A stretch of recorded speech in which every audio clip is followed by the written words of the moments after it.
ఈరోజు మన మధ్య ఎవరైనా ఉన్నారా బాధించబడుతున్న వాళ్ళు?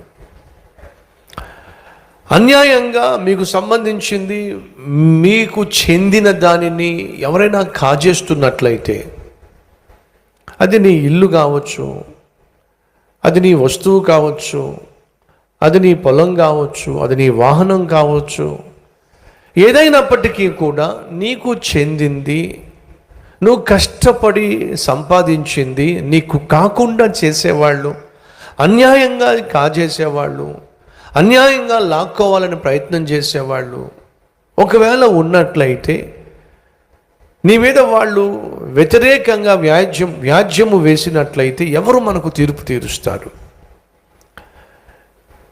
ఒకవైపు వాళ్ళు నీ దగ్గర సహాయం తీసుకొని, నీ దగ్గర అప్పు తీసుకొని, నీ దగ్గర ఆస్తిపత్రాలు తీసుకొని, పైపెచ్చు నీకే వ్యతిరేకంగా వాళ్ళు ఒకవేళ వారు కేసు ఫైల్ చేసినట్లయితే ఎవరు తీర్పు తీరుస్తారు? జాగ్రత్తగా పరిశీలన చేసినట్లయితే బాధపరచబడు వారికి న్యాయముగా యెహోవా తీర్పు తీరుస్తాడు. ఈరోజు బాధించబడుతున్న వారు ఎవరైనా ఉన్నారా?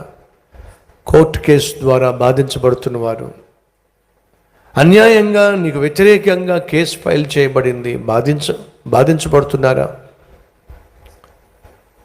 అయితే దయచేసి వినండి, మనం సేవిస్తున్న దేవుడు బాధపరచబడు వారి తరఫున ఏం చేస్తాడట?